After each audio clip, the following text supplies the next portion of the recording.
ಒಂದು ಕಾಲದಲ್ಲಿ ವೇದಗಳು, ಶ್ರುತಿ ಸ್ಮೃತಿಗಳು ಹಾಗೂ ತತ್ವಜ್ಞಾನದಲ್ಲಿ ಅತಿ ಪ್ರಾವೀಣ್ಯ ಹೊಂದಿದ ಬ್ರಾಹ್ಮಣನೊಬ್ಬನಿದ್ದ. ಅವನ ಹೆಸರು ಸೋಮನಾಥ.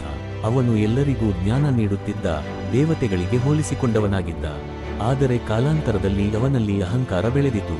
ನನಗೆ ಸಮನಾದ ಜ್ಞಾನಿ ಯಾರು ಎಂಬ ಅಹಂಕಾರ ಅವನ ಕಣ್ಣನ್ನು ಮುಚ್ಚಿತು. ಒಮ್ಮೆ ಲೋಭ ಮತ್ತು ಕಾಮದ ಪ್ರೇರಣೆಯಿಂದ ಅವನು ತನ್ನ ಶಿಷ್ಯನ ಹೆಂಡತಿಯನ್ನ ಮೋಸಗೊಳಿಸಿ ತನ್ನದಾಗಿಸಿಕೊಳ್ಳಲು ಯತ್ನಿಸಿದ. ಅದರ ಜೊತೆಗೆ ಯಜ್ಞದ ಹಣವನ್ನು ಕದಿಯುವ ಪಾಪವನ್ನು ಮಾಡಿದ. ಈ ಎಲ್ಲ ಕೃತ್ಯಗಳಿಂದ ಅವನು ಧರ್ಮದಿಂದ ದೂರವಾಗಿದ್ದ.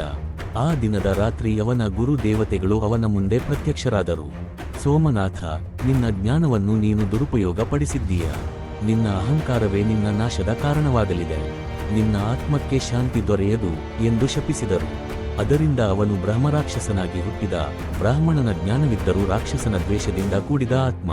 ಅವನ ರೂಪ ಭೀಕರವಾಗಿತ್ತು. ಕಣ್ಣುಗಳಿಂದ ಅಗ್ನಿ ಹೊಳೆಯುತ್ತಿತ್ತು. ಅವನ ನಗು ಶಮಶಾನದ ಮಧ್ಯರಾತ್ರಿ ಶಬ್ದದಂತೆ ಭಯಾನಕವಾಗಿತ್ತು.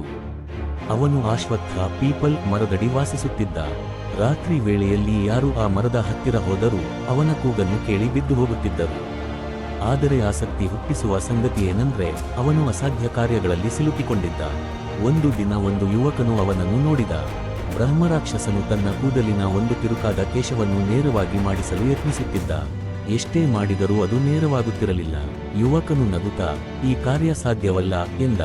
ಬ್ರಹ್ಮರಾಕ್ಷಸನು ಕೋಪದಿಂದ, ನೀನು ಮಾಡು ಎಂದು ಗರ್ಜಿಸಿದ. ಆದರೆ ಯುವಕನು ತತ್ವದಿಂದ ಹೇಳಿದರು, ನಿನ್ನ ಅಹಂಕಾರವೇ ಈ ಕೂದಲಿನ ತಿರುಕಿನಂತೆ. ಅದು ನೇರವಾಗುವುದಿಲ್ಲ. ನಿನ್ನ ಮನಸ್ಸು ಶುದ್ಧವಾದರೆ ಮಾತ್ರ ಶಾಂತಿ ಸಿಗುತ್ತದೆ. ಆ ಮಾತು ಕೇಳಿ ಬ್ರಹ್ಮರಾಕ್ಷಸನು ನಿಂತುಬಿಟ್ಟ. ವರ್ಷಗಳ ಪಾಪದ ಜಾಲ ಕಿತ್ತುಹೋಯಿತು. ಅವನ ಕಣ್ಣುಗಳಲ್ಲಿ ಕಣ್ಣೀರು ತುಂಬಿತು.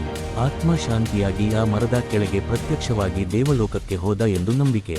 ಇಂದಿಗೂ ಕೆಲವು ದಕ್ಷಿಣ ಭಾರತದ ಸ್ಥಳಗಳಲ್ಲಿ ಬ್ರಹ್ಮರಾಕ್ಷಸ ದೇವಾಲಯಗಳು ಇವೆ. ಅಲ್ಲಿ ಜನರು ಭಯದಿಂದ ಅಲ್ಲ, ಗೌರವದಿಂದ ಪೂಜೆ ಮಾಡುತ್ತಾರೆ, ಏಕೆಂದರೆ ಅವರು ಅರಿತಿದ್ದಾರೆ.